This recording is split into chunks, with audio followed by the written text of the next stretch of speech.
You say yes? Yep. All right, the board met in closed session. I'm sorry, Joe. Under exceptions C1, C10, C11, and C21. Now, like a roll call, or call to order, I'm sorry, the October 25th, 2022 Waukegan Public School Board of Education meeting. If I could have a roll call.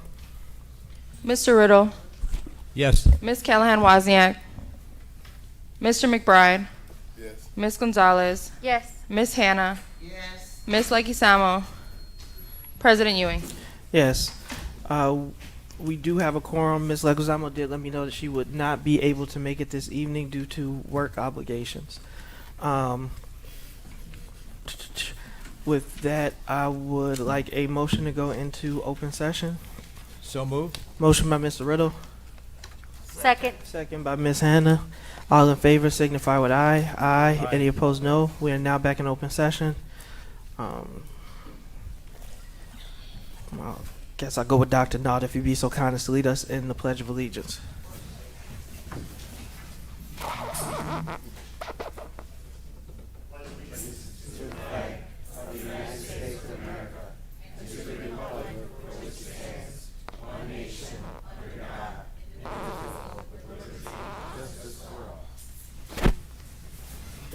Superintendent has asked to read a statement before President's report. Good evening, everyone. I'd like to begin by addressing the incident that occurred at Jack Benny Middle School today involving a substitute staff member. Physical altercation with the student.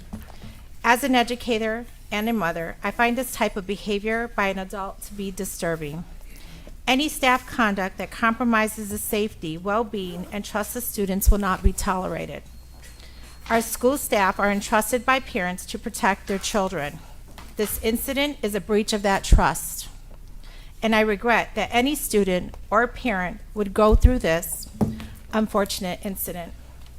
The employee in question will not be working in our schools in the future, and I can assure the public that the safety and security of our students has been and continues to be a top priority. Thank you, Superintendent. That I'd like to go to President's report. And for the President's report, we talk a lot and often about safety. We hear from the community as it relates to safety. And I do want to publicly give my board member, Ms. Hannah, credit for continuing to talk about the need for additional staff training and resources as we talk about dealing with stress. We have to assure parents that we are providing a safe environment. And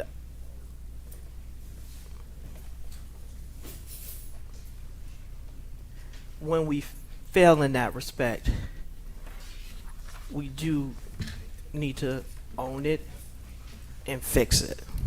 So, again, my condolences to all students impacted by these incidents.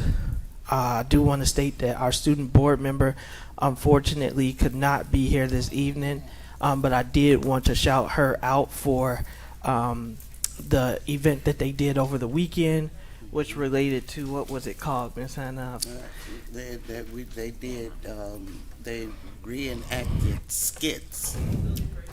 Building Bridges. Thank you. Thank you. Appreciate that. So it was the Building Bridges event held at the Atmount Center.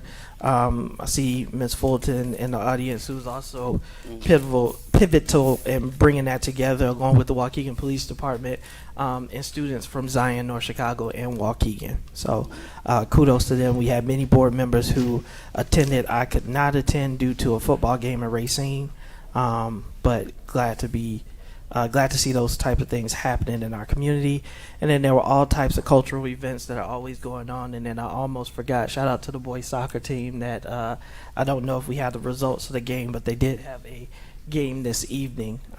So we wish them luck. I did request that we hold item 7A, which was Spotlight on 60, but I do want to proceed with item 7B, the Waukegan School Foundation Grant.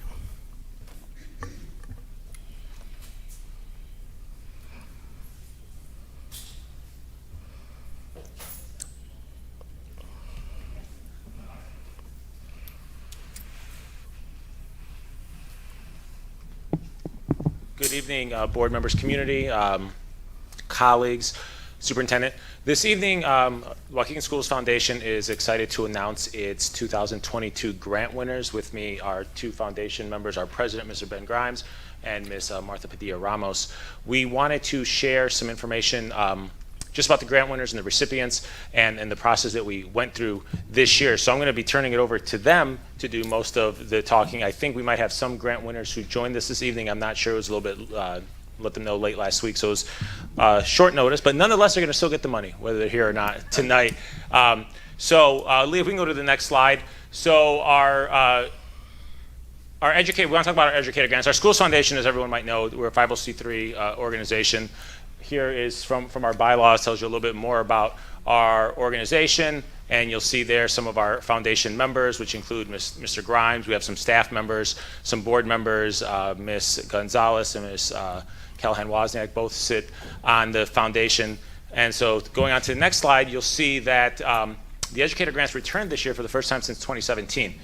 We had been working as a foundation on some differing things over the years, and then there was those years interrupted by COVID. And so for the first time in 5 years, we brought back the educator grants. It's something we generally would do in the tune of $7,000 to $10,000 a year to supplement some items that educators wanted to do in the classroom. And so we had staff apply during the spring and summer up until September of this year. And you'll see as we go through, the foundation is awarding about $7,800 to various groups or to various educators and some of the activities that they're doing. And the judges just judge them on some originality, educational soundness, and some other things. So I'm going to turn it over to Mr. Grimes, who has certificates here for the awardees. If they're here, they can step forward. If not, we will mail them to their school. So Mr. Grimes, Ms. Padilla-Ramos, if you guys want to take over here. Okay. First of all, I'd like the board members and the superintendent and our president to come down and join us. Shar, Adriana, Teresa, Brandon. This is a big deal for us. We're proud to recognize our teachers again. It's Brian Lewoso in the other room. He's our treasurer. And Carolina Fabian is our secretary. So the first, we'll take turns. The first. Mr. Grimes, can I ask the question? Yes. These are the teacher classroom projects again? Yes. Oh. The grants that you've been talking about. Thank you very much. And we've been working on it as a team. So the first one goes to Tamara Allen for digital reading. Oh, wow, that's wonderful.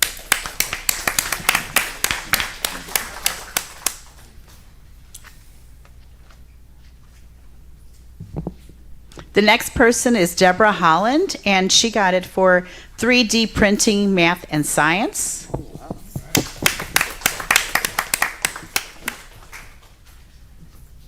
Next is Julio Farfan for the Next Level project.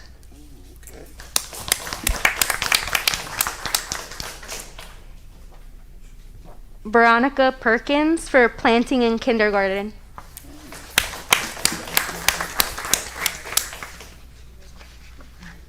The next one goes to Robert French for promote curriculum improvement project.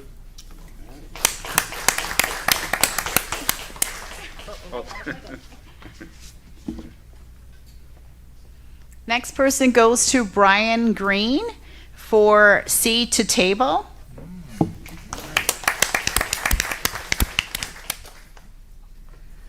Next is Cheryl Jans for Tumbling Down.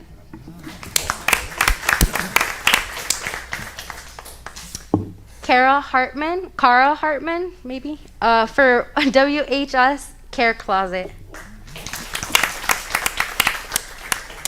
The next one goes to Mr. Jose Aregui for SLA Authentic Evaluation. Yes, oh, great. Oh. Yay! Thank you. Thank you.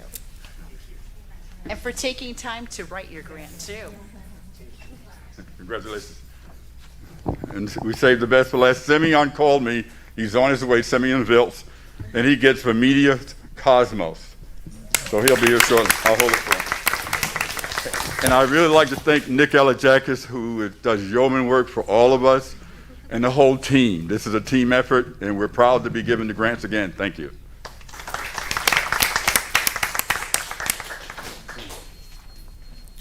I'd just like to say congratulations to all of the teachers that submitted their grant proposals. I am just overjoyed that we have the school's foundation has gone back and purposed the monies back into the classroom for the teachers where it was originally designed for. So I'm very glad of that. Thank you, foundation members.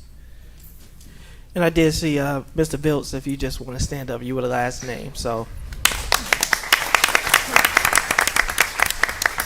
I do want to thank the partnership that we have with the Waukegan Public Schools Foundation and for the work that they do. And like Ms. Hannah said, she was a big advocate for bringing this back, and so we're glad to see it. And then if we continue to help them fundraise, we can also continue to see them be able to give out more and larger grants. So thank you. All right, next up on our list is the opportunity for public comment. If I have the sign-up sheet while they bring me that, when I call your name, if you can come up to the microphone.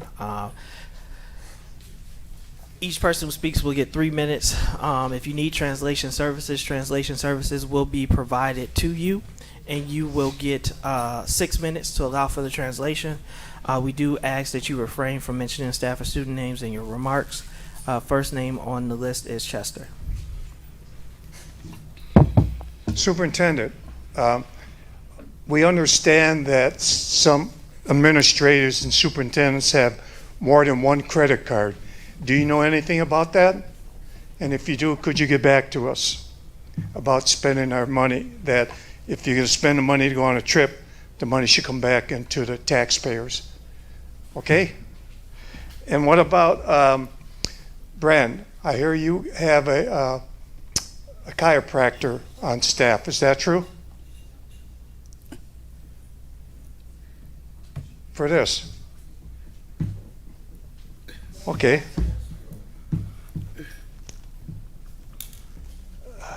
And then I understand that Ricardo and you made a big deal out of Miss Hannah yelling at her all the time. So we'd like to know what's going on with that.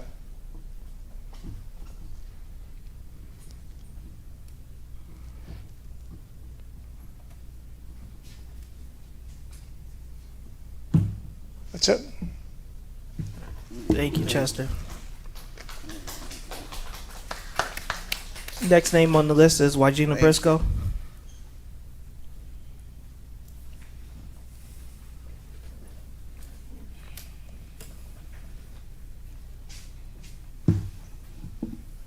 Good evening. So I just wanted to continue. The last time I was here, I had talked about the racial and educational equity policy that was in place in a district. And I had read to you parts of the policy that was in place, but I want to continue that tonight.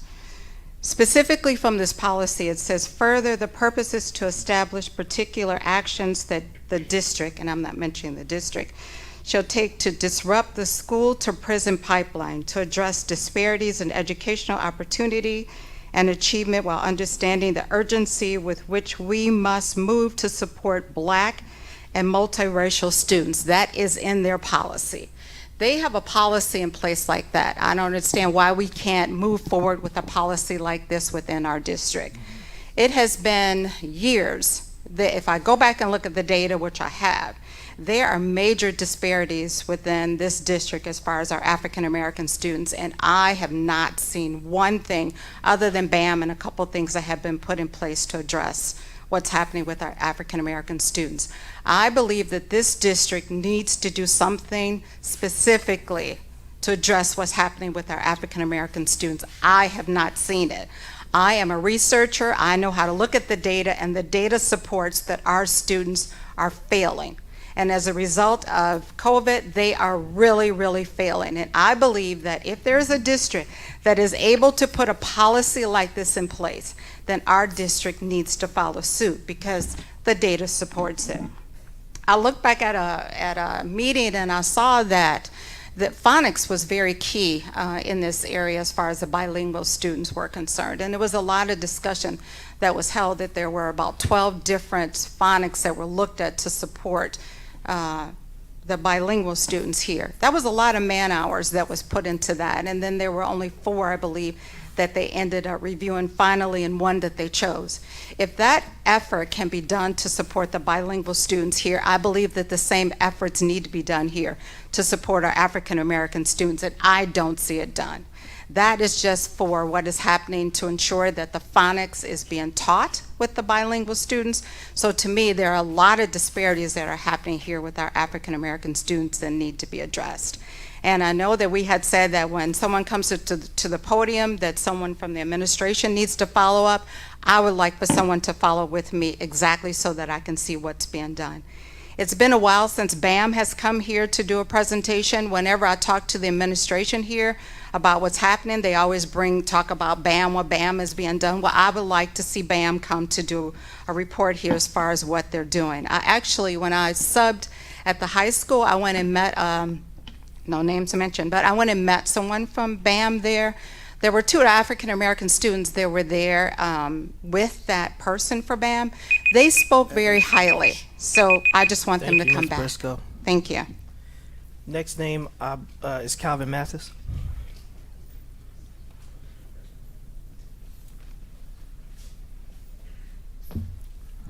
Good evening.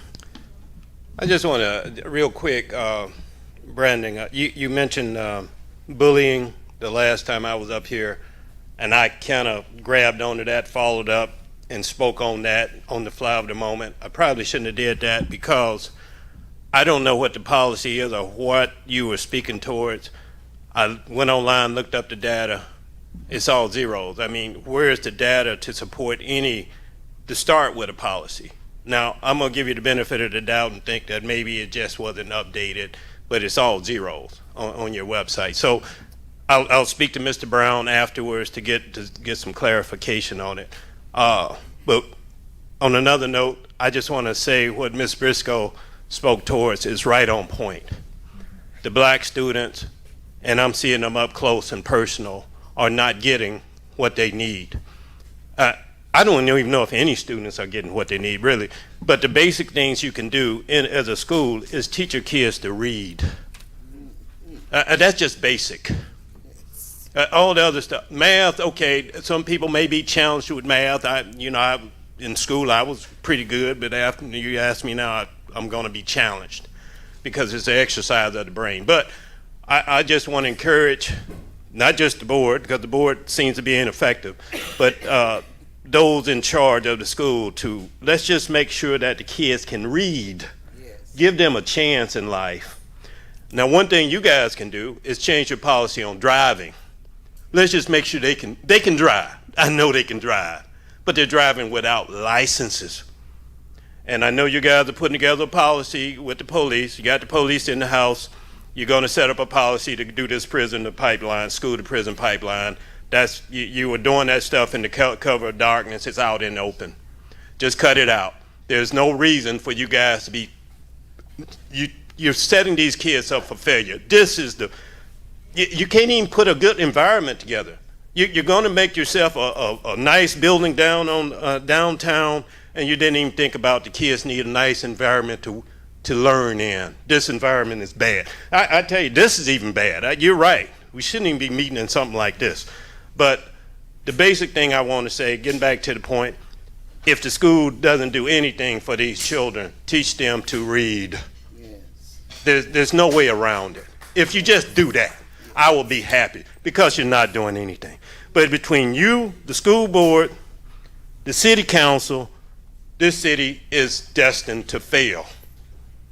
These two need to come together for success of the city. We're paying big money because of police misconduct and the school not preparing the kids. Thank you. Thank you, Mr. Mathis. The next name, and if I mispronounce it, but I believe it's Danella Villarreal. Okay.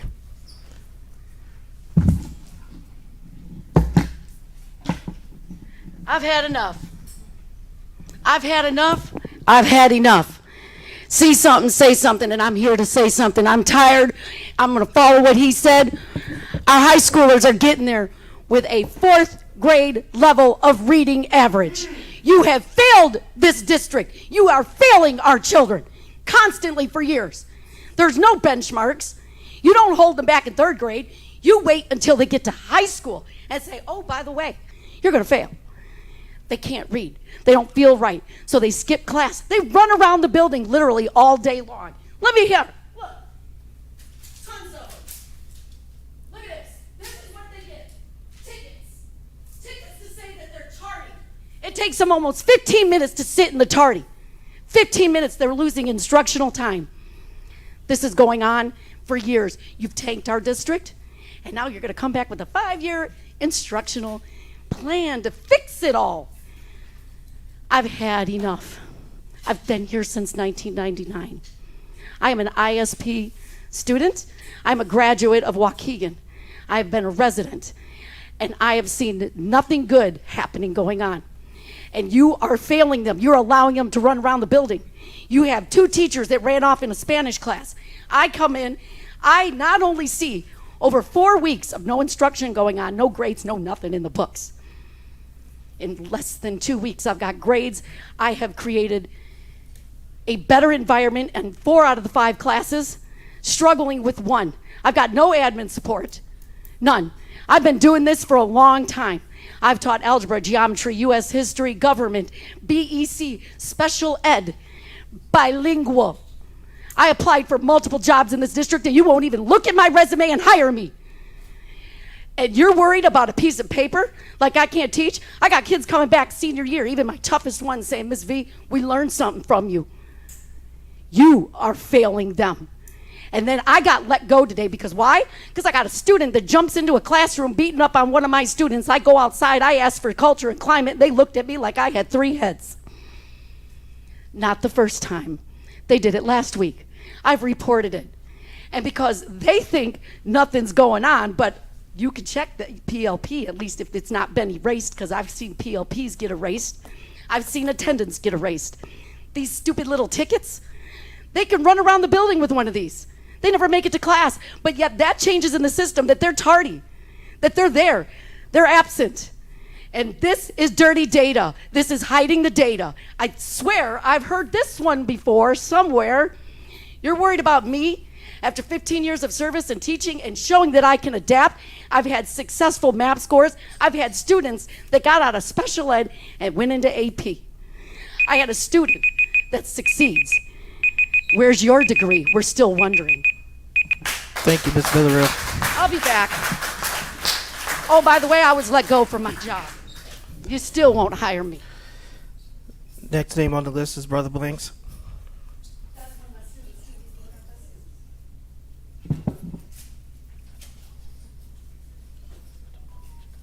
Brother Blanks of Black Abolition Movement for the Mind, BAM, not to be confused with becoming a man. So you all hear that a lot, so I just want to make clear. We've worked in this district on a number of occasions, but I just want to echo the sentiments of everybody that's in here. You guys, you're failing the students big time. Your police conduct policy is caca, for a better word. It's not good, guys. This here, man, y'all can do better with. You can do better than this. The issue that I want to bring up is when he was talking about reading. Mr. Figueroa, I have to say, when you hire teachers into the district that can speak little to no English, I don't care whether they Latino, whether they Haitian, if they cannot speak English, then you're creating a problem for their teacher, you're creating a problem for your principal, for your administrators. That is a major problem. And like many people are talking about, it leaves the impression that you don't really care about all your students. I've been into a classroom, and it's not a reflection on that particular teacher, But when the teacher's in the classroom and he's struggling to try to translate because he don't have a translator in the classroom, you're having a problem for the teacher, but a bigger problem is for the GPA of our students, particularly our young black men and women. So when you're hiring teachers and you're putting them in the classroom who cannot speak or is fluent at least bilingual, you're creating a real problem here. And it's echoing the sentiments of everybody that's sitting here right now. You are showing, and I'm speaking to the human resource, the top of the human resource department right now. You are showing that you really do not care. And if you do care, everything is perception. People will quickly assume that you do not care when you do this. So what I'm telling you guys, from what I'm hearing and what I'm seeing, and all of these papers on the floor, it's a consensus that you're failing the very valuable thing that you need in this community and for our future. And that's you're failing all these students when you do things like that. You got Latino students who are born in America who might not even speak Spanish. You're failing them too. But the bottom line is, where young black men and women and students that are coming up in this district are falling to the wayside, you're showing that you do not care. Mr. Can't think of huh? Mr. Riddle. Come on, Mr. Riddle. This is not a jailhouse. You got to change your mentality towards these young babies in this school district. So, we have to call names, because when we got young black students that's being set up for failure, ain't nobody hiding their names. Come on, guys. Y'all can... Thank you, Brother Blanks. Next name is Anthony McIntyre.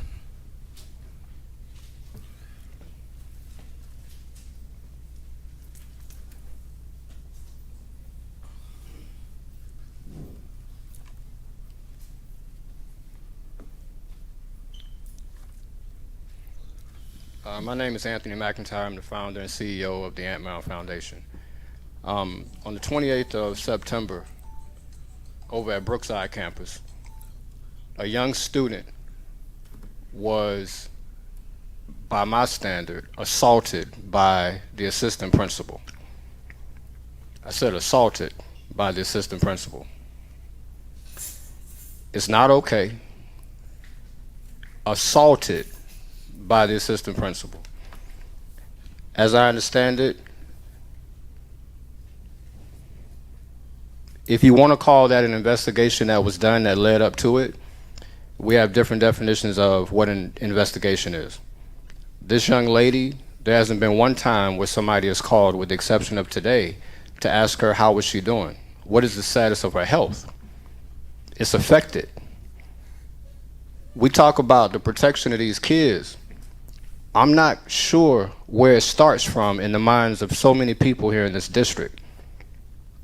It's not okay, and there's a culture that's been created here that makes people think that it is.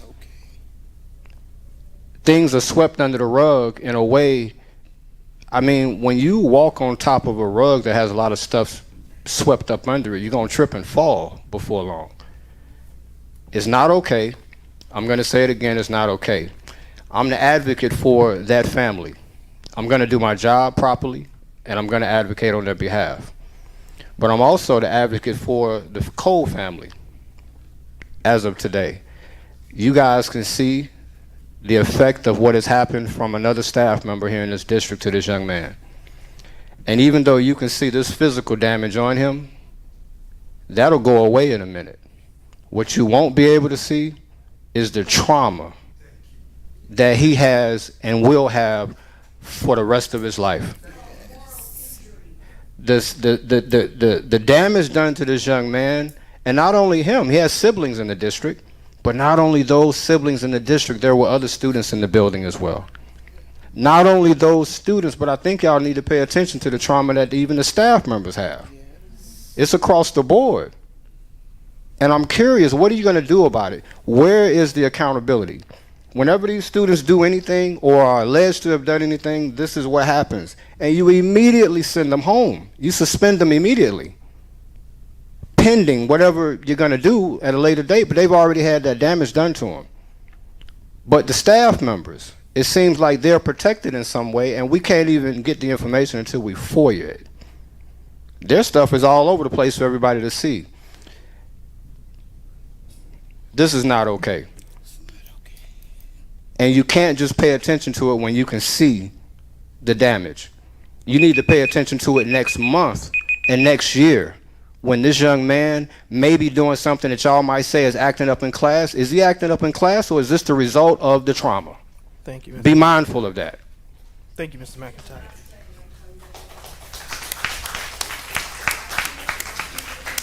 Next name is Kevin O'Connor.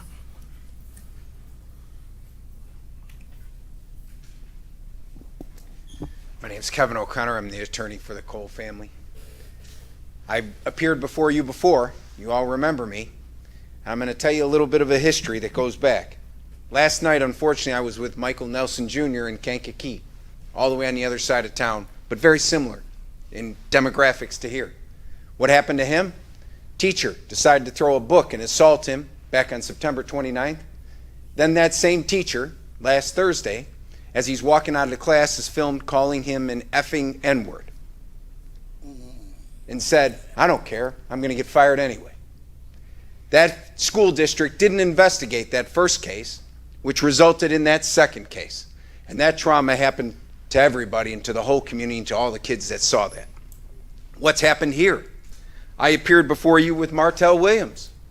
I came to you, that's the young man who ended up getting bribed with McDonald's. He was let out of the school to go to the police. The police took him, forced him into a confession when he was actually playing basketball. And the school never notified his mom, never notified him that he's even being taken to the police station when it could have been cleared immediately that he didn't do anything. And he was set to juvenile detention, told you're going to be in here for attempted murder and you're never going home. The damage done to that young man is still there. Then you hear about this person Mr. McIntyre described, that now a student been assaulted. Then we get to Brandon. It's because you're not taking action on these other cases, not taking actions against these people, that the principals, assistant principals, the teachers think this is okay. They think assaulting a student is okay because there's no consequences. Teachers are taught actions mean consequences. That's what they teach their students. And failing to act means consequences. That's what we teach them. But nothing is happening in this district. Nobody is doing anything about it. So the actions have no consequences until the media comes. Then there's consequences. That's what's happening. And they still are trying to get consequences. But I got to tell you, the most disturbing part about this is I haven't been once called to a white community about a teacher assaulting a student, calling a teacher names. It hasn't happened. This has only happened in the African American communities currently, sometimes in the Hispanic communities. But it's because they think it's okay. They think these students don't deserve better. You guys need to learn they deserve better. This affects not just the students, not just other people in the community. This is all of us. This is our community. This is our future.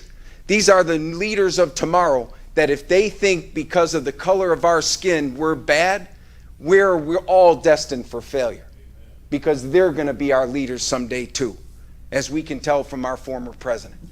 So we need to take action, take it now. You need to take action and take it now, and take this serious and change this culture.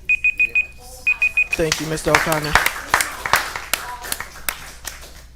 Next name is Clyde McLemore.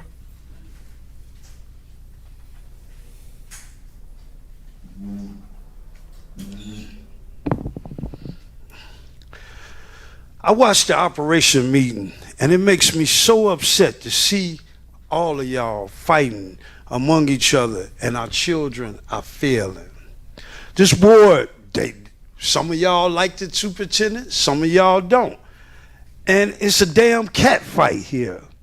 I don't know who lose, but our children loses. Our children can't fill out a resume. They come in my office to do a resume and they're lost. Y'all are an elected official, and it doesn't matter who you put in that superintendency. The board got to come together. The biggest question is, what would bring the graduation rate up?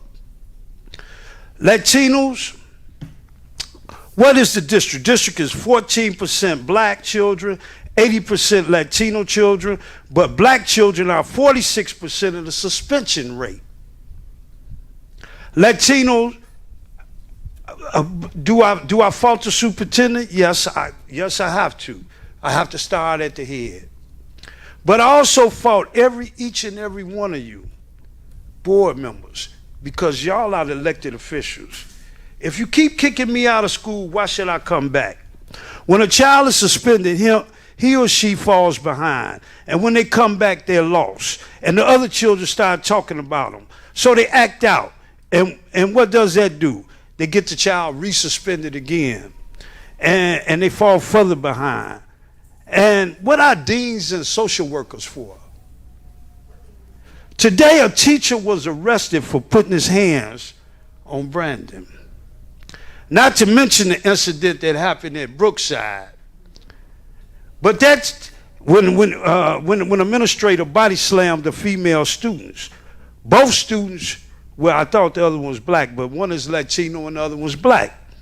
The 14-year-old got beat with a bloody pope. I didn't know he was going to be here, but he's here right now. I just happened to be at the hospital as they was bringing this child in. I raised 5 children myself. And what can I say, what can a child say or do to make you get beat like that? I had 4 of my boys, and believe me, they gave me hell. But I ain't never put my hands on them. It took another teacher to come pull the actual assaulter off of him. I sit in these meetings for years. I've been coming here since the last superintendent, and I am sick and tired of these 5-year plans, these 10-year plans, and our failure rate is going down. I'm tired of it. I'm going to respect the bill. Thank you, Mr. McNamara. Next name is Natasha Cade.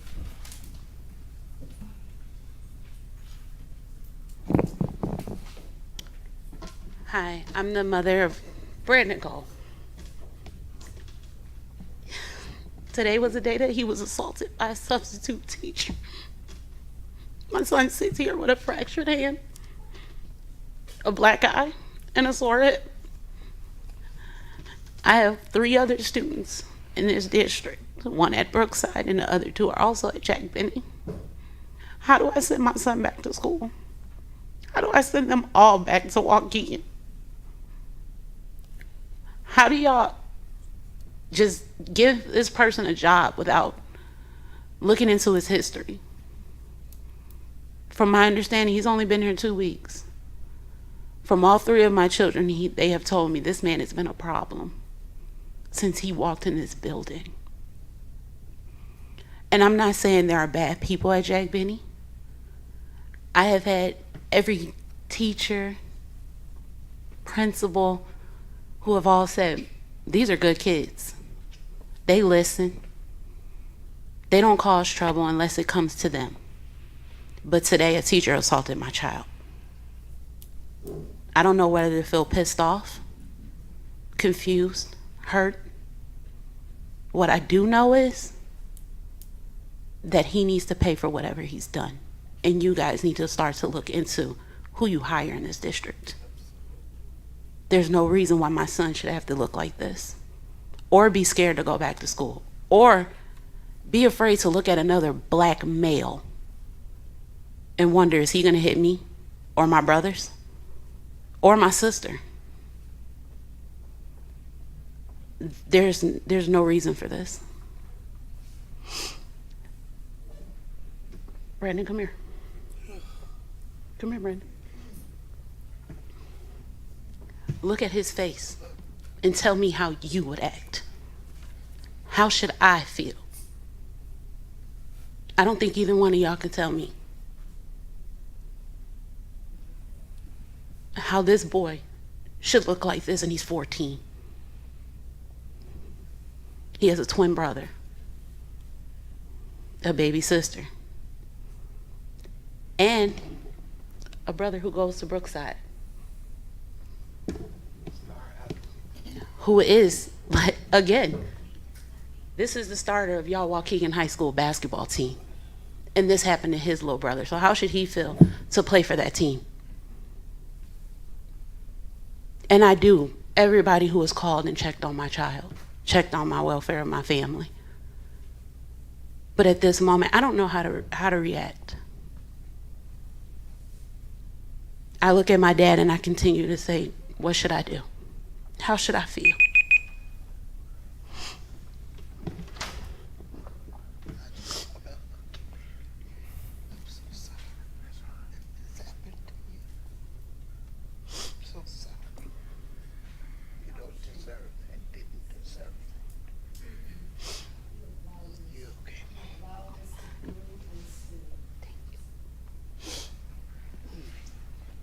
You didn't deserve this. Don't deserve it. No child. No child.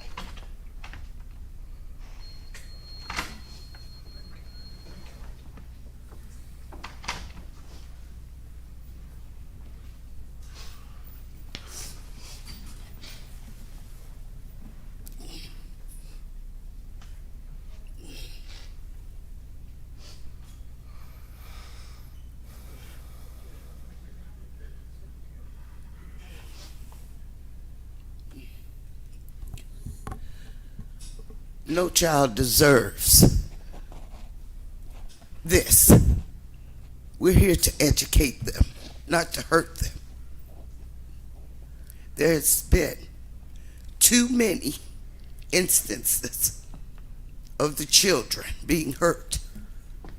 People that know me, I've told them, I've said from the very beginning, from the time I sat here, oh, I will go ballistic. But when it gets to the point where there are children are getting hurt, enough is enough. Now I'm going to go hydrogen bomb. Because our children, it's bad enough that they can't read. It's bad enough that others are getting resources and some are not. I'm tired too. I've had enough. I can only do so much. I'm one person. Enough is enough. And so I'm glad people are coming out talking. Because I can't talk anymore. I'm tired of talking. That's all right, Miss Anna. I'm gonna be here. Y'all gonna love my face here. I'm tired of this. Until you guys are gone, or you do something, or you change the atmosphere. Because it's not safe for anybody in that building. And you're allowing it, and I've had enough. Miss Kate, can I please just say something to Brandon? Brandon, I'm sorry. I've sat on the sidelines and I watched you play. And it hurts me because I see your family and I know you guys all have a strong support system and I know you're very close. And it hurts me even more because the school is in my district, but because my son also interacts with you all. And Brandon, whatever we can do to support you, we're going to be here for you. Whatever happened today, regardless of anything, no one ever has the right to put their hands on you. And what I can promise you and your family is that substitute will not be back. And we will work on the issue and we will address the issue. Do you hear me, honey? Okay? So you keep your heads up. Stay close to your mom because I know she's very involved with both of you and all of you. I know both of you. And please know that we're going to do everything in our power to put those supports around you so that you can feel comfortable coming back to Jack Benny and be as successful as you were prior to today. Okay, honey? This is not protocol, and I want to acknowledge that is because this is public comment, and I have 2 other names on the list. The reason that I paused is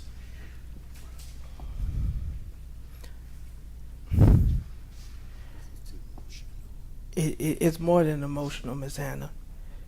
Either we're going to have a zero tolerance policy or we're not. Yes. Either it's okay to put our hands on kids or it's not.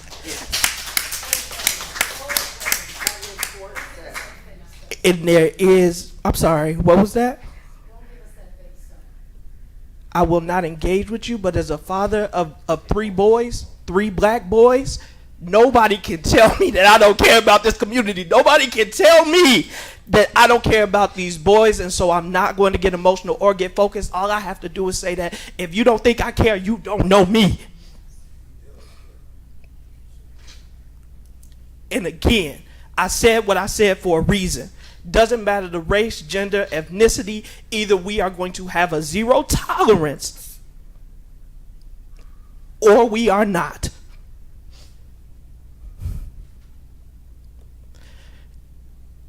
And so the next name, I do apologize, but I want to continue and I want to respect the community's time, is Randy Sabecki.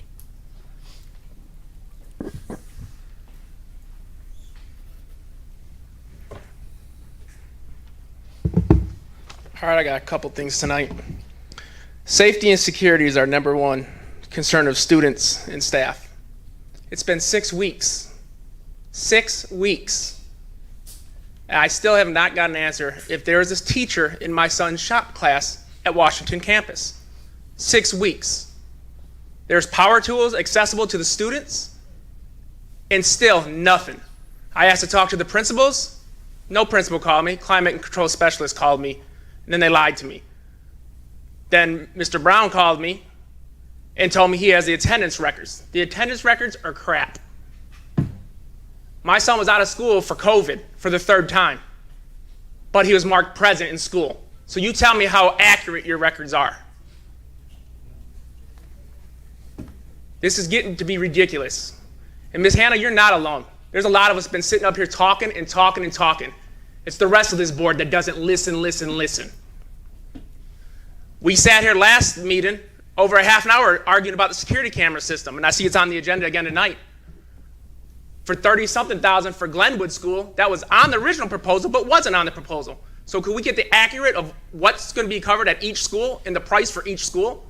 Because last time was what, $330-something, $350,000? Now it's another $30,000 for the security systems?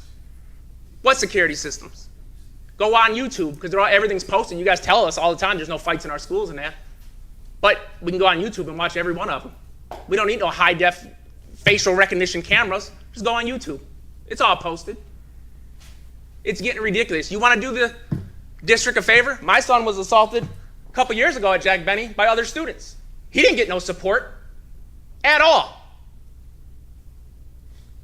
The ones that were involved, he was jumped from behind and hit by 3 students.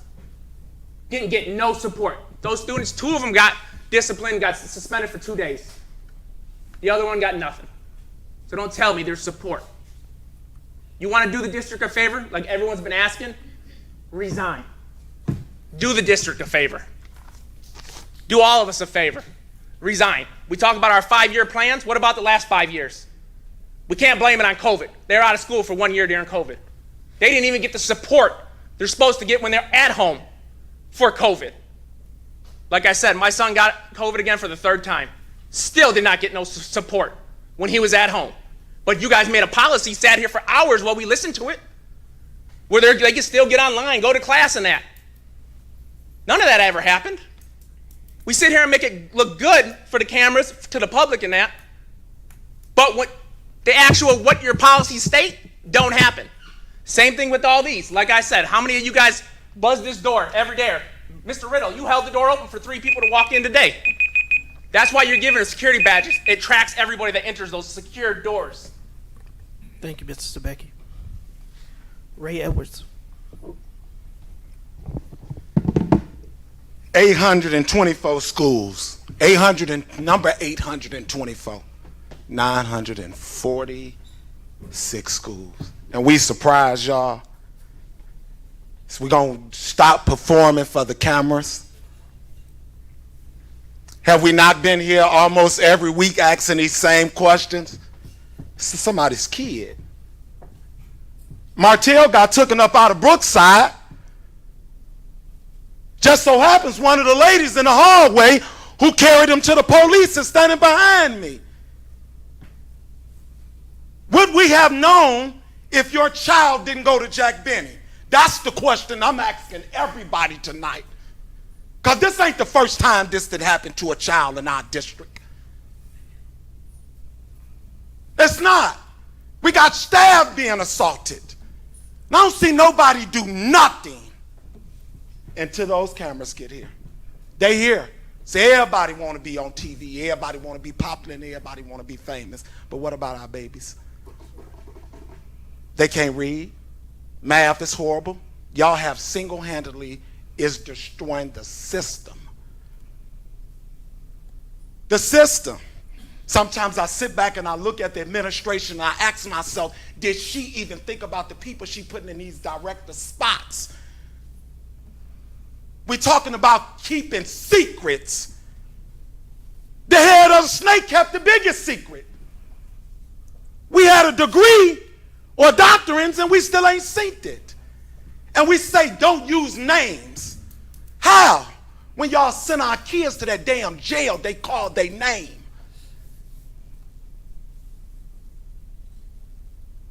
Y'all always talk about what y'all gonna do, what y'all gonna do, what y'all gonna do. I know if Dr. Hillary was here, a lot would have been done. She'd have been all up on this, but we ain't talking about her no more. She just ghosts in the wind. One of the most highly educated individuals we had in the district, who happens to look a little bit like me. But we ain't talking about her no more, is we? Huh? And so now we supposed to teach our kids to do certain things and act certain way, but we have men hollering at women. We still got staff sitting downstairs in a cell, so to speak, in a room with nothing to do, but we're paying for that. And you said tonight, do you hear me, honey? Well, I want you to hear me, honey. We tired. We over the games, the dramatics, the strategic moves. It's real cute that Carolina Fabian get to go work for ISB and run for the board. Ooh, y'all running y'all luck, honey. But I ain't sleep. I'm wide awoke, and I'm back. You hear me? I'm back. I'm back. Thank you, Mr. Edwards. I'm back, y'all. Jennifer Witherspoon.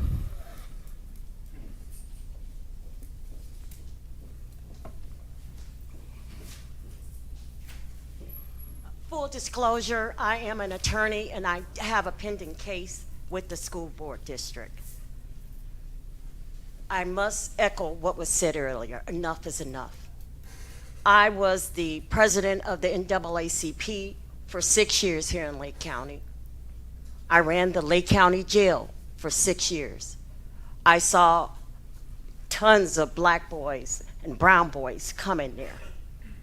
And I know that there is a correlation between those boys coming in there and traumas that they've experienced in their lives, where they felt that they weren't worth anything or didn't feel worthy of having a good future, or they didn't feel loved, or they didn't get the things that they needed to thrive and become productive members of our society. We, as parents, as adults, this needs to stop.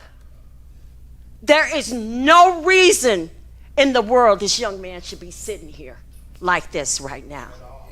There's no excuse whatsoever. And as an attorney, board, district, you're responsible. You're responsible. Attorney O'Connor, because we are attorneys, we try not to, but you're responsible. You can't tell me something could have been done before all of this. happened. And then on top of that, as Mr. Clyde said, there's been other incidents. Now, I know for a fact, not to talk about the case that I'm doing, but I know that there were policies in place that at the beginning of the school year, before the teachers came back to school, and I'm being honest, I was one of the ones that taught part of this, what legally a teacher should do if there's an incident or an action that involved possibly physical confrontation, and that was headed by Dr. Charmaine Hillary. She taught how to de-escalate. She taught how to calm down the situation. That was part of the training that she did. But I digress. The fact of the matter is, we have a little boy here hurt. I have 6 grandkids. Anybody that know me know I love my grandkids. And going back to what Ms. Hannah said, that's why I'm here tonight. I got so many calls today from citizens that knew me and said, Attorney Witherspoon, Jennifer, this has to stop. I am here to help. Whatever you need for me to do to make this stop, I'm willing to do it. This is crazy. This doesn't happen in Caucasian, this doesn't happen in Caucasian neighborhoods. This needs to stop. And I stand here today, I'll either work with you or I'll work against you to make this stop. Thank you, Ms. Witherspoon.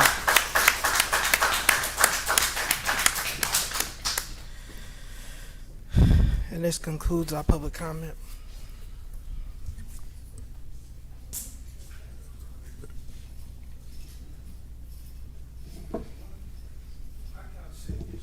Please, you better. One of you said nothing.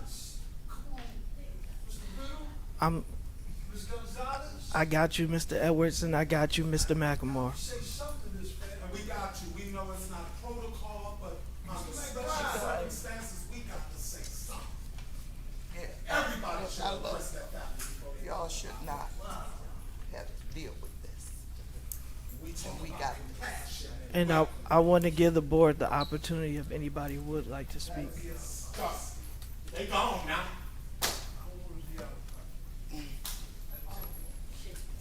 No, you don't want to be out of pocket. You like that scared of the snake that you be out of pocket everywhere else. You got to put that same style there. I'm sorry. It's 8 p.m. I'm going to ask for a 5-minute recess. This is just to give opportunity for anybody to use the restroom and for board members to get collected. We do have the rest of our business meeting. I am going to ask board that you can wait 1 minute because if there is any activity in the hallways, and then we will break. So I'd like a motion to stand in recess. I make a motion that we stand in recess. Motion, Ms. Hannah. Second. Second, Ms. Wozniak. All in favor signify with aye. Aye. Any opposed, nay. All right, we are in recess.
future, what I would do is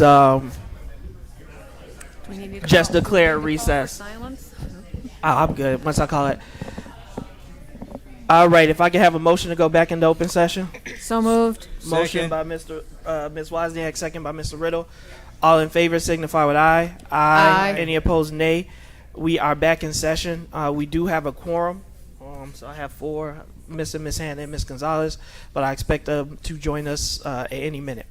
So we have the consent agenda under academics, items 10A through L. Any board member can ask that any items be held over for any reason. This is our academics content. Would anyone like any of these items voted on separately? Just let me know the letter. Seeing as there are none, I'd like to call for a motion to approve the consent agenda for academics, items 10A through L. So moved. Motion by Mr. Riddle. Second. Second by Ms. Wozniak. Any comments, questions, corrections? Comments or questions? Roll call vote, please. Mr. Riddle. Yes. Ms. Callahan Wozniak. Yes. Mr. McBride. Yes. Ms. Gonzalez. Ms. Hannah. Ms. Leguizamo. President Ewing. Yes. Items approved, motion carries. Sorry. Now I'm going to read them if we can go back up. Mr. White, can I go to items 10? Yep. Item 10A, renewal of Tyler Technology iVision software. B, renewal of Aruba ClearPass wireless maintenance.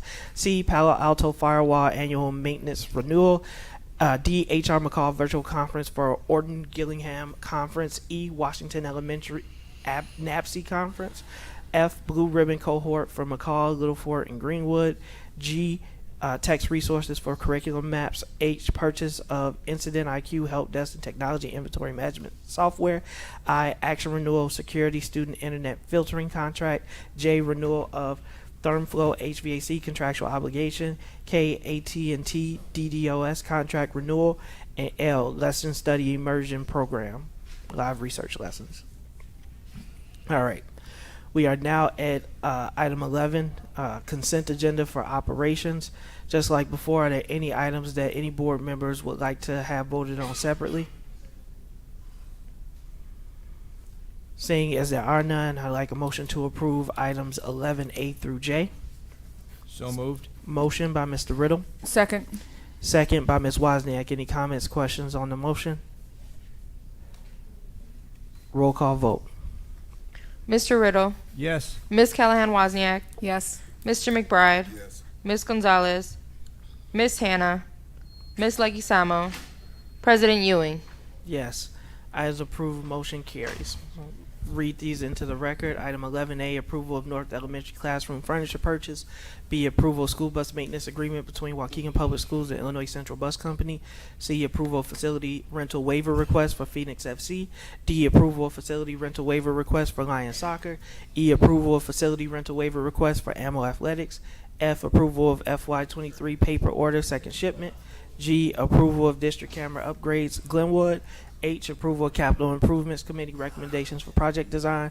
I, approval of materials surcharge increases for Glenwood Elementary School furniture purchase.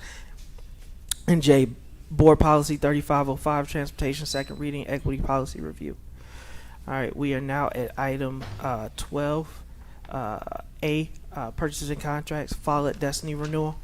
It is recommended that the Board of Education approve the renewal of Follett Destiny Library and textbook resources for the purpose of managing and tracking district resources for the amount of $65,321.51. Mr. Riddle, I so move that we approve the motion as read by the superintendent. Second. Motion by Mr. Riddle, second by Ms. Wozniak. Any comments, questions on the motion?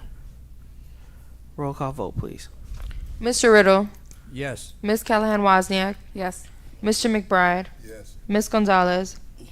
Ms. Hannah. Yes. Ms. Leguizamo. President Ewing. Yes.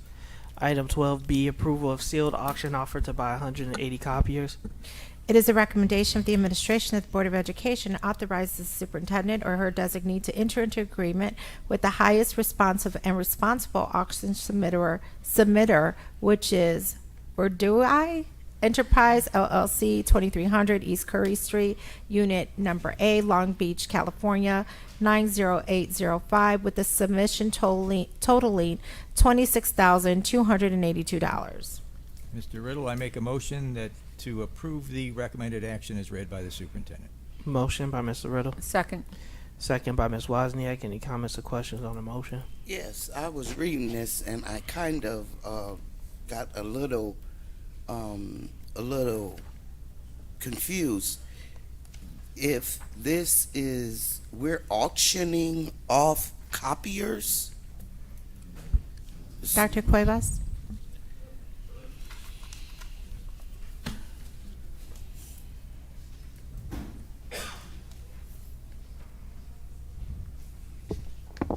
Good evening, Board President, Superintendent, Board members, and community members. Ms. Hannah, these are the 180 copiers that we upgraded like a year ago. These are the old copiers that we removed from all the buildings. And these are the copiers that basically that we're making the recommendation to do the auction and to sell them. So we got a person from Long Beach, California to come and to do an auction? There were we published this auction on the newspaper, so we make the offer to the general community. There were 4 companies that actually they offer to buy these copiers, and the higher company that we verify, it was this company from California. So they bought the copiers. They make an offer to buy the copiers. We have to approve that offer. For $26,000? Correct. One copier costs $26,000. It's 180 copiers. 180 copiers? These are old. It's old. No, I know that. Okay, but did we check with our local individual, Mr. Trombino?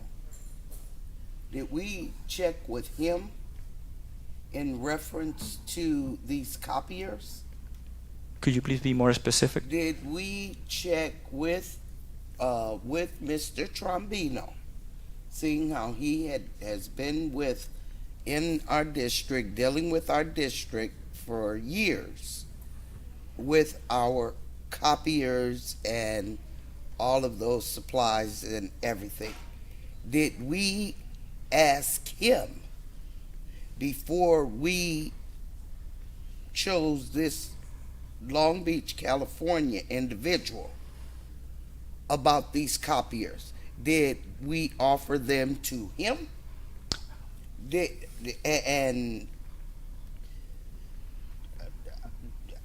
It's real interesting that I don't see where the bid list or whatever. It is in the documentation, the information that we publish. Okay, And is Mr. Trombino's name in there? no, he's not. He did not participate. It was a public auction. It was open to the public.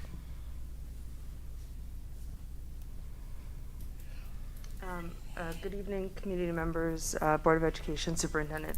We did contact local vendors, including Mr. Trombino. In fact, we asked him in the beginning, before we had published anything, if there was any possibility that he would be interested and about the process of auctioning the copiers. And at the time, he was not interested.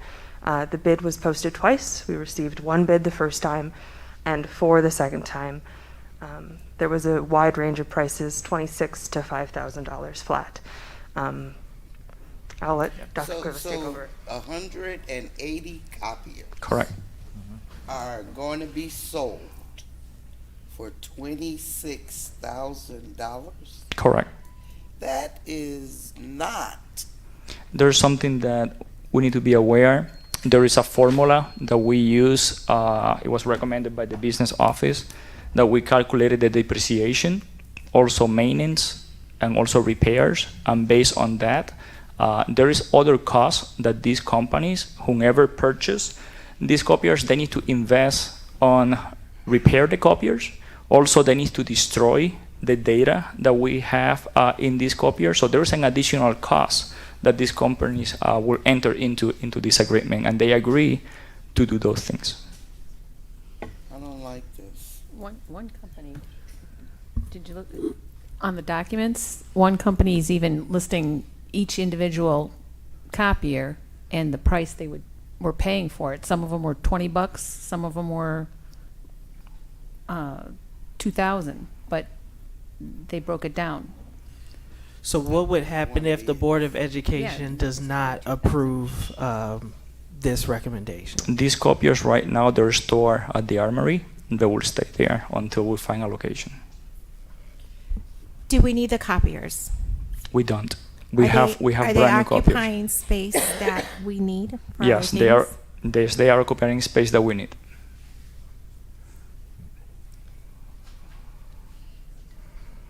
Right. So your recommendation, sir, is to get rid of these copiers. They're occupying space. We're making about $146 a copier if you averaged it out. And they're outdated. And they're outdated and they need a lot They're- of work. if- They've ran yes, thousands and thousands of copies. And That's they're that taking was up space. that was the reason why we upgraded to have a print management solution in the district, and they're outdated. When did we update them? A year ago. A year ago? Yes. And how long were they with us before you updated them a year ago? Some of them were more than 8 years, 9 years, 10 years. They were old. Thank you. All right, with that, we have a motion and a second. Roll call. Mr. Riddle. Yes. Ms. Callahan Wozniak. Yes. Mr. McBride. Yes. Ms. Gonzalez. Yes. Ms. Hannah. No. Ms. Leguizamo. President Ewing. Yes, item approved, motion carries. Thank you.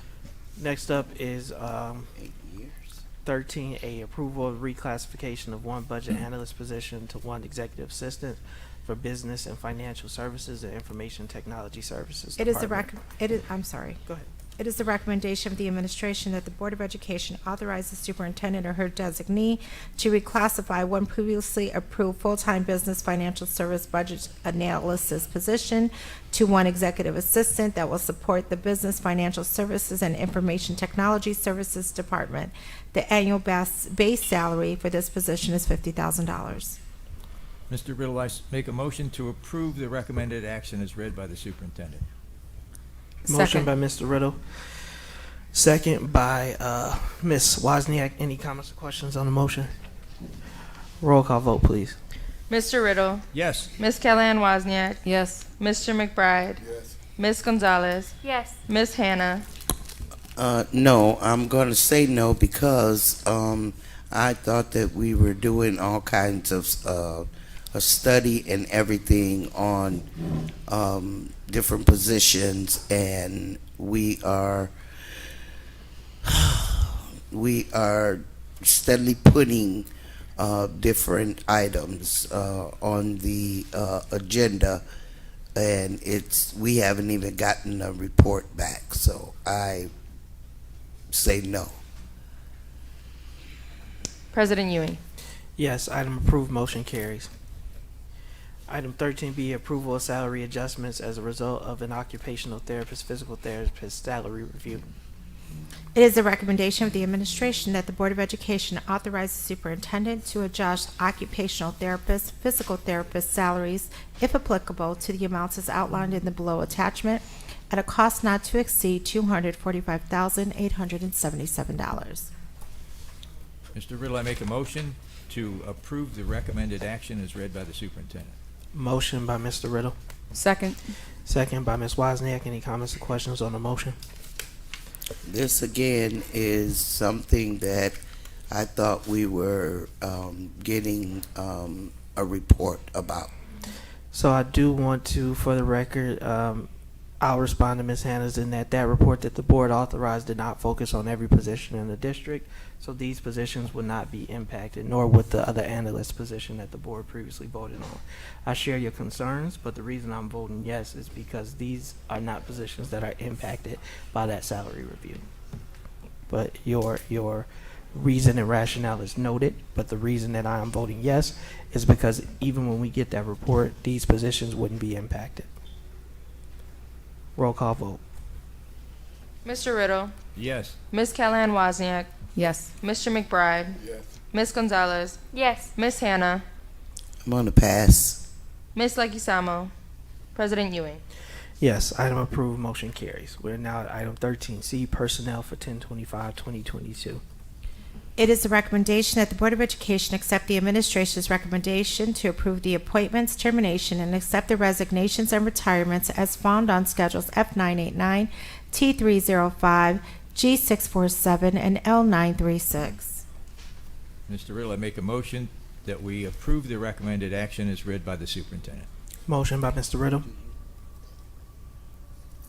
Do we have a second? Second. Second by Ms. Wozniak.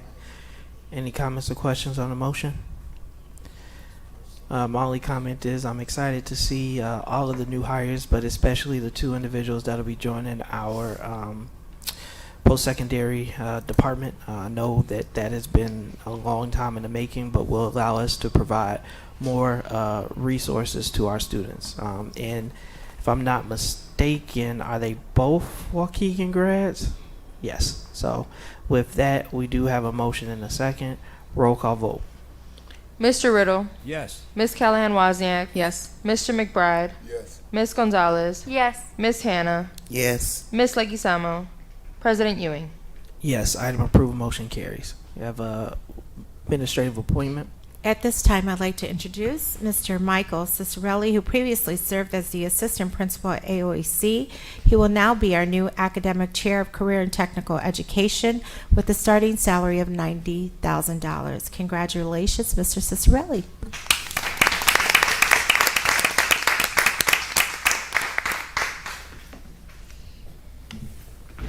Good evening, Board. Superintendent, Dr. Nault, thank you for the opportunity. All my district colleagues, community members, I'm very excited to be in this role. I do have background in this area. I know it's an area that is an area of intention for what we do in college career pathways. So I'm very excited for this opportunity and continuing to work for the Waukegan community, A through Z, all of our residents, students, and staff. So thank you very much. Thank you. Appreciate it. Thank you.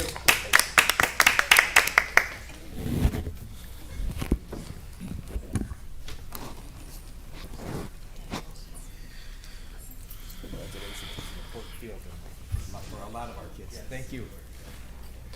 All right, we are now at item 15A, other adoption of resolution regarding Lincoln Center Wall historical landmark application dated October 25th, 2022.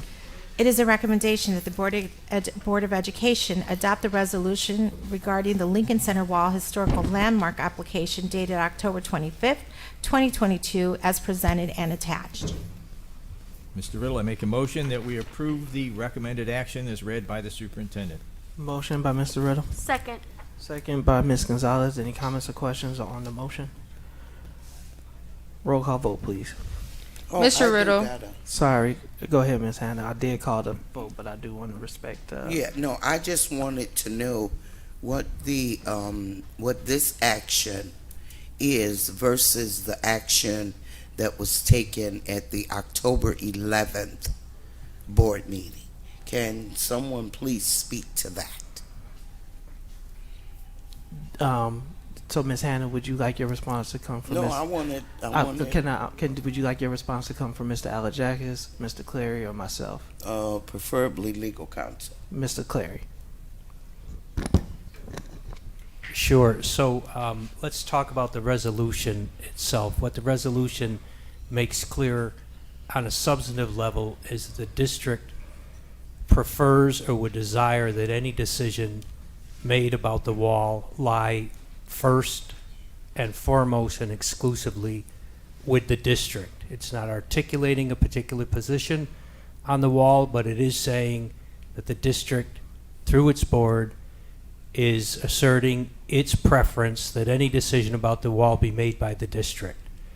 My understanding from the previous open meeting is that there was a good deal of discussion, but that the board itself did not, through any action, articulate that particular position. There was a good deal of talk about what the board might or might not do, but ultimately there was no decision made about the board's position. So that would be the difference between the previous meeting and this particular resolution.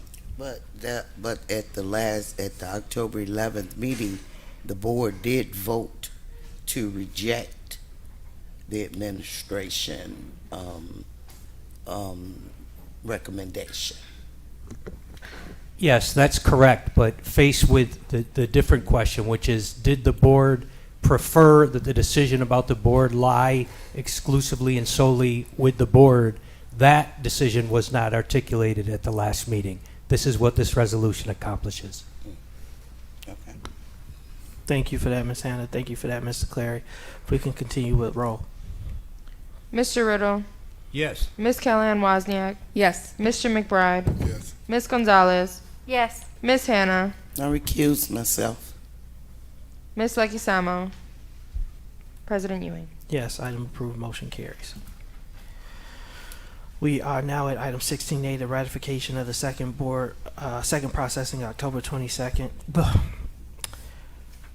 Item 16A, the ratification of the second processing of October 2022 board bills, manual check request payments, and Old National Bank insurance payments for the period of October 5th, 2022 through October 18th, 2022. It is the recommendation of the administration that the Board of Education ratify the second processing of board bills for October 2022 and manual check request payments and Old National Bank insurance payments for the period of October 5th, 2022 through October 18th, 2022. The accounts payable board October 5th, 2022 through October 18th, 2022. Payments total $4,265,493.56. The manual check request payments for the period of October 5th through October 18, 2022 total $380,469.78. The Old National Bank insurance payments for the period of October 5th, 2022 through October 18, 2022 total $0. Do we Mr. have Bill, a I make a motion that we approve the action as recommended by the superintendent. Motion by Mr. Riddle. Second. Second by Ms. Wozniak. Any comments or questions on the motion? Roll call vote. Mr. Riddle, Yes. Ms. Kellyanne Wozniak, Yes. Mr. McBride, Yes. Ms. Gonzalez, Yes. Ms. Hannah, Yes. Ms. Leguizamo, President Ewing.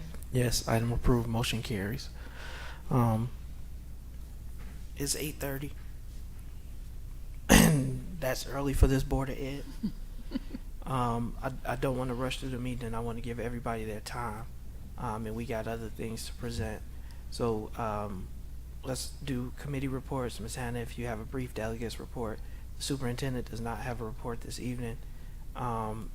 We do have old business, and then we'll go to board member time unless there are really big things that anybody has that they want to put out under new business. But we are at committee reports. Are there any committee reports at this time? Yeah, I have a brief committee report for the Equity Advisory Council. Go ahead, Ms. Gonzalez. We're gonna meet next week, Wednesday, as a council. It starts at 4:30, ends at 6. And I also just wanted to address something that has been consistently brought up about our equity vision statement. I know Ms. Fields has been working diligently with it, and we had given some feedback and reviewed some other equity vision statements from other districts, like the one Ms. Briscoe mentioned. So hopefully we'll be able to publish that soon. And we also had reviewed some applications to our council, so we're hoping to welcome new members in the next coming weeks. I don't know how soon, but hopefully soon. Thank you. I have a brief committee report. I do want to, because a lot of times we say we don't respond, and I always appreciate Brother Blank says your concern is not unnoted. So the policy related to the police entering schools and school buildings has been reviewed by a committee. We do still have one more meeting to formalize a draft policy that will be presented to the equity committee. So I haven't stated that publicly, but the superintendent did state publicly and promised the family that we would be reviewing that policy. Mr. McLemore, Mr. McIntyre, well, no, I won't say Mr. McIntyre. Mr. McIntyre has attended a meeting. Mr. McLemore sits on the committee, and there have been a lot of voices that were added. So once the administration comes back with a formal recommendation, it'll be presented to the community, and I believe or hope that it will be something that we all believes keeps our students safer and doesn't continue to contribute to the school to prison pipeline. So I do appreciate your advocacy, and I wanted to provide the board and the community with an update that that policy would be coming forward, but we have not had another committee meeting since the last one. Can I just ask a question? Go ahead, Ms. Hannah. Okay, I'm kind of shocked to hear that that Mr. McLemore is on the committee for Waukegan, and Mr. McLemore does not even live in Waukegan. No, ma'am. And we have individuals here, such as Brother Blanks, that lives in Waukegan, that could serve because of the relationship and the with the community as well as with the schools. And I did not know. So, Mr. McLemore it's public, represents the family in Martell. And as a part of that, one of the requests was that they be a part of reviewing the committee. He's the co-founder or founder of Black Lives Matter Lake County, and so in that capacity, along with the family's blessing and the promise that the superintendent made, I would agree, as I don't have any concern as it relates to Brother Blanks and his expertise on that issue. It's not my committee. I'm just providing the board with an update as to when they can expect a presentation or a policy to come forward. But your point is noted, but it wasn't that they just went to him. It was he's working with the family, Ms. Hannah.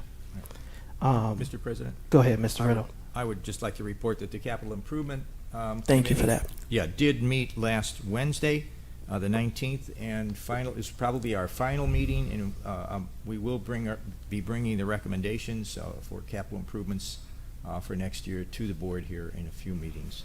And I'm doing it only because, too, I do want to respect you, Mr. Mathis, is the Capital Improvement Committee. I 100% understand and agree with the sentiment is that our schools and our students deserve better. One of the things that this board has done is, when I say this board, boards leading up to it have done major things too, but this board has created a 10-year capital improvement plan, which shows where we are going, and then what we do is we meet with a very diverse committee in order to identify projects to keep things moving. One of the things that we've done as a board is we allocated $30 million, not anything to the First Midwest building, but specifically on renovations that impact our students. Some of the things, to Mr. Riddle's point, that the committee is debating is the retirement or repurposing of the mobiles. We need new roofs, we need new restrooms, we need new piping, we need, the needs are endless. I think when we did it, it's over $100 million worth of needs, and this board committed to $30 million. And I know Ms. Polk is in the other room. We're squeezing as much as we can to do more, but what it is a timing perspective, in that we don't want to displace students. As we heard, we also want to focus on their reading, but we do want to make sure that the environments that they are in are conducive to learning as well. So I am, as a board member, proud of that work because it is needed. And when you walk through our buildings, our students should be proud of where they attend school. And it's been a long time coming.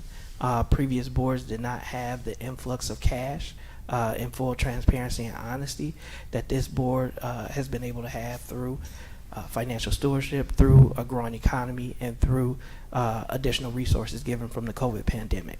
So I do want to commend both the Capital Improvement Committee, but also our business department and our maintenance department for coming together in order to figure out how we can get more projects done quicker.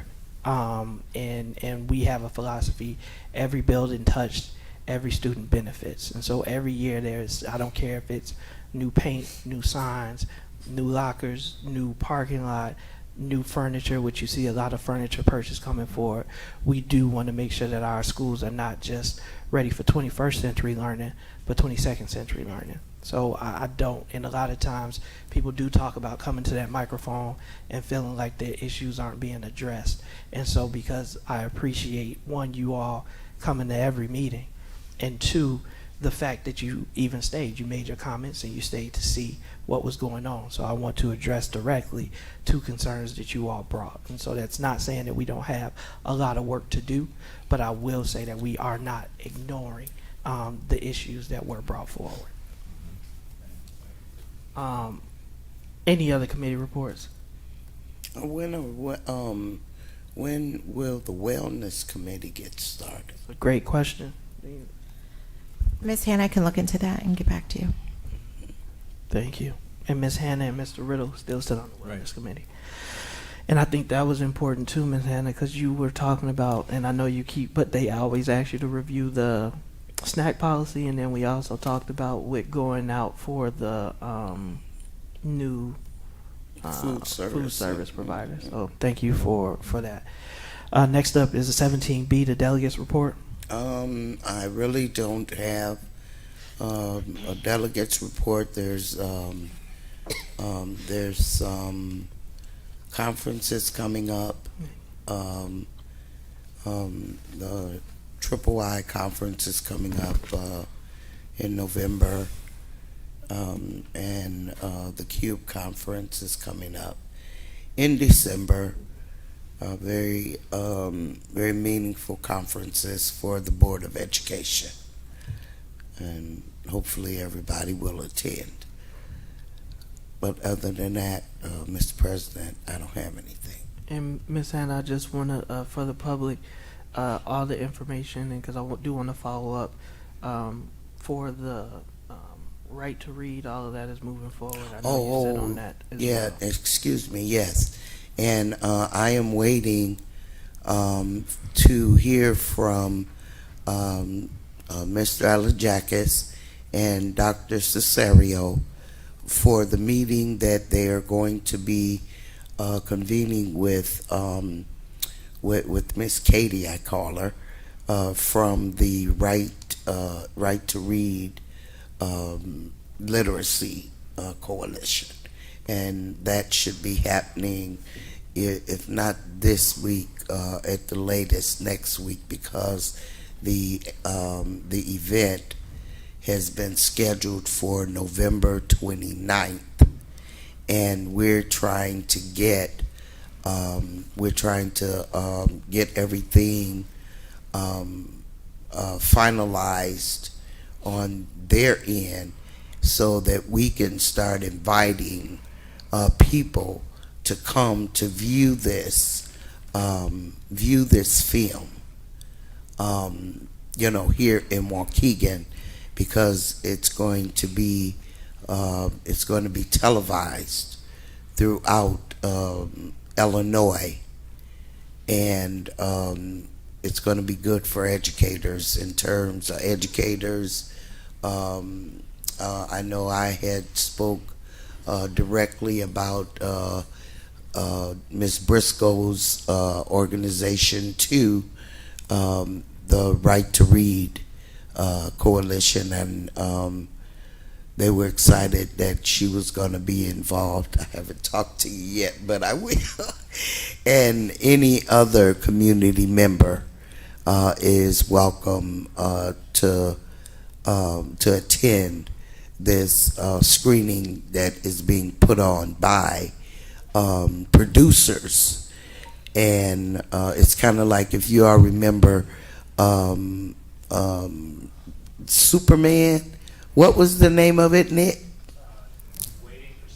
Waiting for Superman. It was an educational movie, and this is the same thing. And this the coalition is actually gearing up to get input so that we, because I'm part of that group, that we can present legislation to make sure and put teeth in making sure our children and people are reading and literate. So I'll keep you updated. That's it. Thank you, Ms. Hannah. I appreciate that update. As I mentioned, no superintendent report this evening. We do have old business, item 19A, engagement of legal counsel for Lechenberg and Associates. It is recommended that the Board of Education approve the engagement agreement with Lechenberg and Associates for legal services associated with immigration visa applications for teachers to support extension of work authorization with the district and ratify the administration processing of invoices associated with the identified current cases. Mr. Riddle, I make a motion that we approve the recommended action as read by the superintendent. I second. Motion by Mr. Riddle, second by Ms. Gonzalez. Any comments or questions on the motion? Yes, I'm going to say the same thing I said originally. That and I see here that it's going to be a minimum of 5 additional years of service. Well, I don't know what that means, but all I know is that this $7,270. Is that for each individual person that they work with? Is that the total amount that this legal counsel will receive? What exactly is $7,270? And I need that now before I vote. Thank you, Ms. Hannah. The agreement itself calls for a flat sum payable for each case, whether it's for the H-1 visa or for the long-term residency paperwork. So I'm unclear as to the figure of 7,270.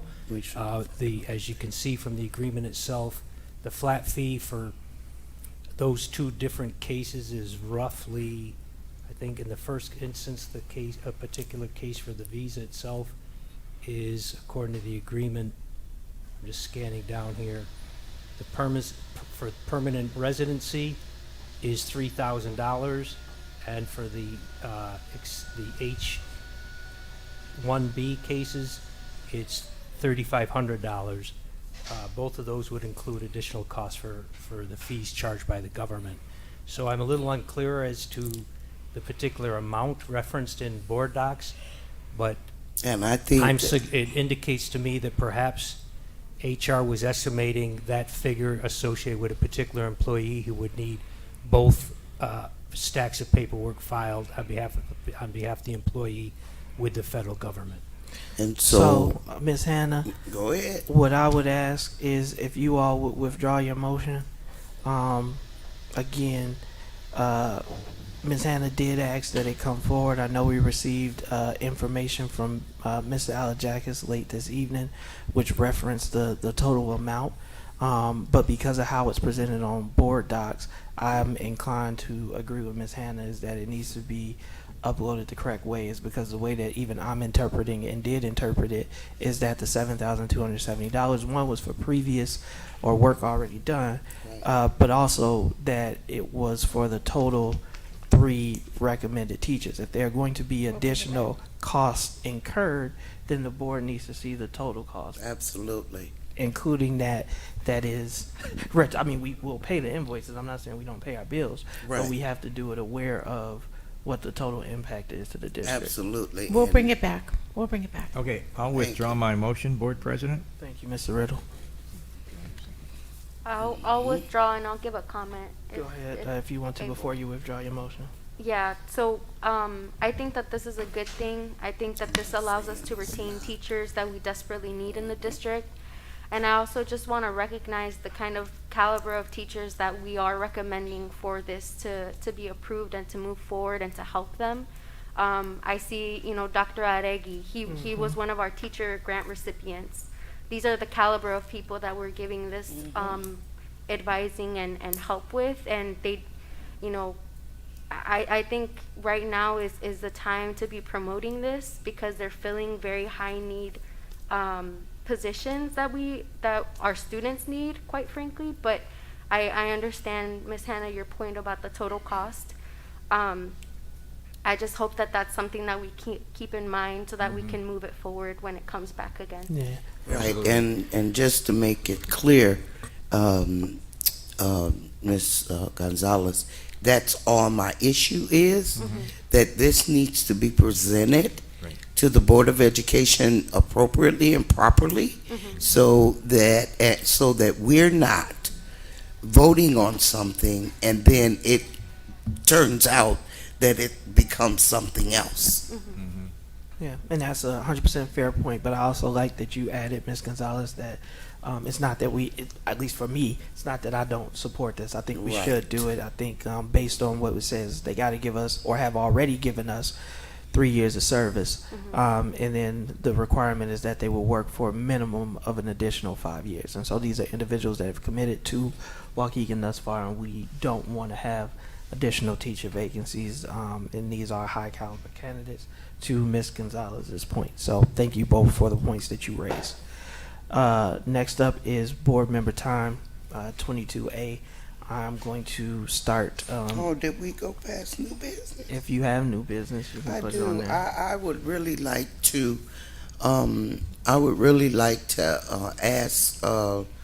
Mr. President and Board of Education that in light of the current situations that we have had in the school district within the last 3 weeks, and we heard the community this evening, I had suggested a very, very effective, I'm calling it effective because it was effective to me just sitting in the sessions, that we look into bringing Michelle Shearer here, and so that she can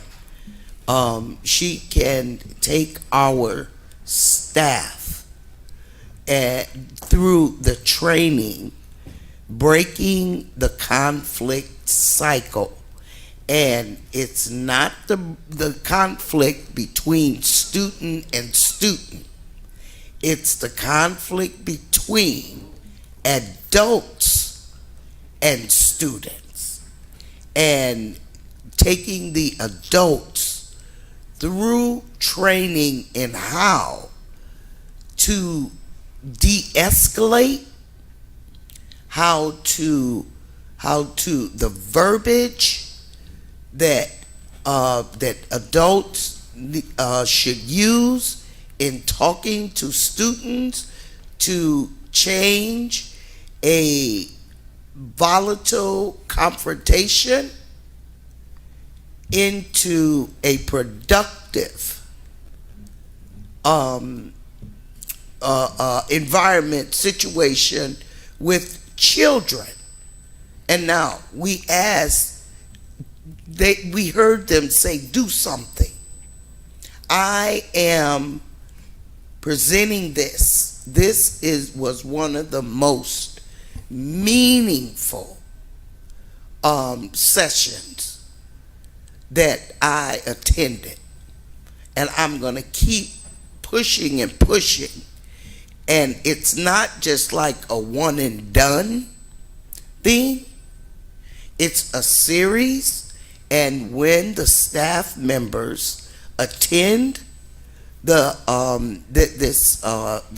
sessions and whatever, they're able to get, you educators out here, you know, CPU, whatever that is, you all know CPU credits, and you're able to be actually certified in conflict. I'm not real sure. I can't remember what she called it, but you actually have certification. You get college credit. I want to go through the sessions, We all should go through them, okay? Because what we are seeing and what we saw today, it's unacceptable. So with that, Ms. Hannah, I think we have given that as new business item. So Superintendent, Ms. Hannah is asking for you to look into, and she provided the name of the individual, if you took that note, and if you can come back with, some type of either recommendation or information to the board. And to the greater point is what's going to be done to address what we are seeing and witness tonight, right? As far as, are there other tools and resources? I think in your superintendent goals, some will speak to that, but if there can be an intentional addressing of Ms. Hannah's concerns. And I don't want to deprive anybody else of the new business. What I will say is it is 8:54, and so I do want to start board member time. Okay. With that, I'm gonna start with you, Ms. Wozniak. I can't tell you. I can tell you some good news about the game. We're currently scored even 2-2 in the first overtime. You said Or is it the second overtime for soccer? Oh. It's, so we're still in it. Thank you, Ms. Hannah. Yeah, I just wanna give a shout out to I'm gonna call it in order, okay? Joanna, our student board member. I want to give a big shout out to Mr. McIntyre.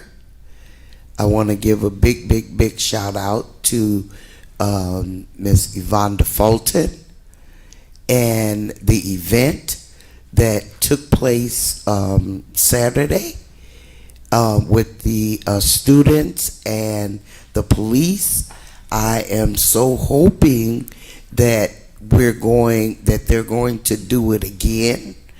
And if you all want a choreographer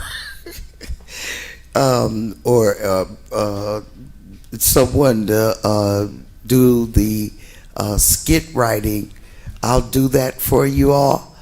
But it was excellent. It was excellent. And we need to make sure that we could get more young people out. And one thing I was thinking about, and I know it's probably something that we can't do, I don't know, but to have an actual videotaping of the incident happening on the street.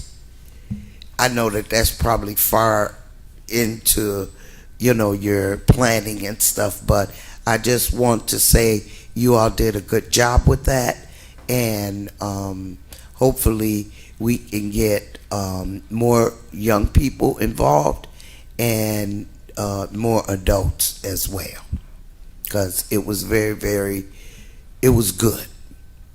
Thank you for that, Ms. Hannah. Mr. McBride. I pass. Mr. Riddle. It's been said by the audience and by everyone up here that what happened at Benny School was not acceptable. I apologize on behalf of the board, and that's been done already, in the superintendent, that to the young man and his family. I think there's an awful lot of work that needs to be done in our society, in our community, and certainly in our schools, so that none of us resort to violence. We can each, get angry about things. I think, as Ms. Hannah has suggested, we all need more training. We need to talk about these things so that no one lashes out at another person, physically, and hurts them. Also, words have an impact on people, and we have to learn as well how to be a little kinder to each other. So there's a lot of work that needs to be done, and I think it's our work as well. As educators, it's our work, and we're going to concentrate on that because it's part of education, and it's part of something that we all need. So again, I apologize to that young man, and I think the support that he needs and his family needs to be there. I know our district is working on that, but all our students need support, when they are victims as well. So we heard that another young man had student-on-student violence, and evidently did not get the support that he needed, and didn't feel that the discipline taken against the students that perpetrated that violence on him was justified, or that it was appropriate even. So there's a lot of work that needs to be done in our society. So we're gonna work on this. Anyway, I'm gonna pass. That's all I really want to say tonight. Thank you. Miss Gonzalez. I obviously don't want to belabor the point because it's already been talked about, but I think it's important for me to say something and also to speak on why I don't interrupt public comment to chime in. It's not because I don't want to. There's a lot of times when I've wanted to jump over the stage and console a student and a family member, but I know that I'm a stranger up until that point to that person, and I know that sometimes these things can be embarrassing because I'm embarrassed. Every time I learn about an incident, I'm embarrassed, and I feel for the students who have had to suffer inside the classroom, just outside of our school grounds, and I know that people are working diligently to help them, but I mean, when the mom came up and talked about how, she doesn't know how her students can even represent and wear our colors proudly when they're on our basketball team, I think that hit me. Because I think a lot of us try to wear Waukegan with pride, and there's just a lot that we shouldn't be proud of. And so, I just think about the ramifications that it has for a student trying their hardest at school, trying to go to work, and they go into our classroom the very next day and they get triggered by somebody or something that happens that they feel like they can't talk about. And I know that there's been a lot of pushback, but I think this is the reason why I'm so adamant about, not investing in things like camera equipment and metal detectors and, things like that, because they're not people. They're not going to approach our students with the kind of warmth and support that they need. Not to say that those things aren't important every once in a while, and I know people have different opinions, but I think that that's what we've been calling for. Our social workers, that's what they have been pushing for. And it's not just for our students, it's for our staff, because while I'm hearing what was said and what happens, I'm like, how can an adult, a grown adult, feel this way? And there's still some students that I think about, and I don't know where they are or how they're doing, and, it worries me. Some students that we've heard about months ago or a year ago who were on the brink of something, and, I want to see them graduate and make better decisions. And I think it takes all of us. I think it takes parents being involved and not being afraid to say that, they're having trouble at home or they don't know how to talk to their students. I went to Washington Elementary yesterday because I've been trying to advocate for a parent there, and I saw not a lot of families, and I know the principal wants more parents to be involved. So it's like, how can we get people there? So yeah, I can only hope that more people get involved and that more students feel like they have a voice, at least with us. And that's all I'll say for now.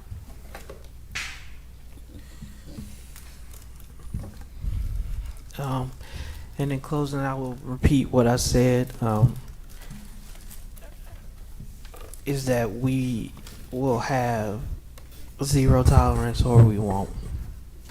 And this doesn't just reflect on the issue that happened today, but in any incidents that are currently happening or have happened in our district.